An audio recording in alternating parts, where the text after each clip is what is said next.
चारों तरफ नूर छाया छाया, आका का मीलाद आया आया, चारों तरफ नूर छाया।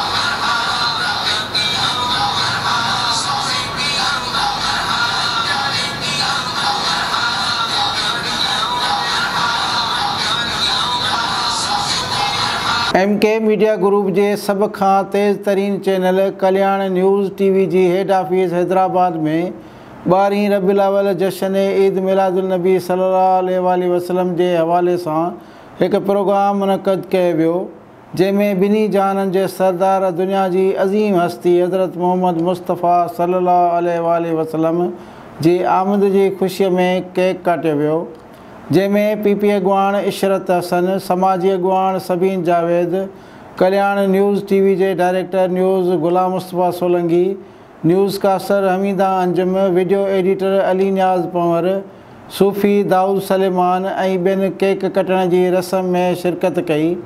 उन मौके ते संदन चवण हो तो हुज़ूर सल्लम जी आमद जो ॾियारो असां लाइ इंतहाई ख़ुशीअ जो ॾियारो आहे, जेको ईद खां बि वधीक मुसरत भरियो आहे।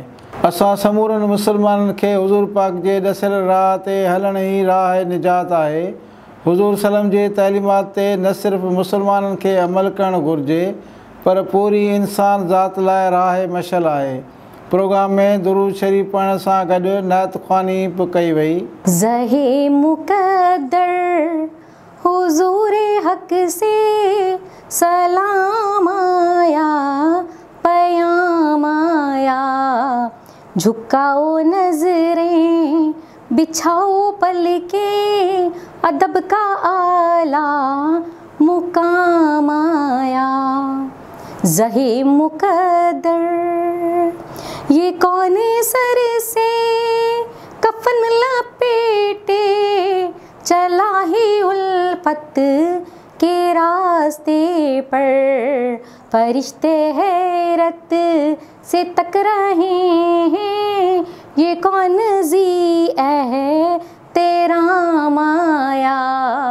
अज ईद मिलादुल नबी सल्लल्लाहु अलैहि वसल्लम मल्हाए पियो वञे, उन जे बारे में तव्हांजा छा ख़्याल आहे? मूंखे तमामु घणी ख़ुशी थी रही आहे त अॼु 22 रबीउल अव्वल आहे ऐं जश्न ईद मिलादुल नबी मल्हायो वञे थो, छो जो इन ॾींहुं असांजो आख़िरी नबी हज़ूर सल्लल्लाहु अलैहि वसल्लम जी पैदाइश जो ॾींहुं आहे। ऐं उन खे मां हिनमहिल जंहिं महिल अची रही हुअसि प्रोग्राम अटेंड करणु, त जॻह जॻह ते रैलियूं निकिरी रहियूं हुयूं, जॻह जॻह ते जश्न थी रहियो हो, त मूंखे दिलि सां तमामु घणी ख़ुशी थींदी आहे, छो जो इन्हनि रहमतुनि ऐं बरकतुनि जे करे अॼु असां माना उनजे फेस सां आहियूं।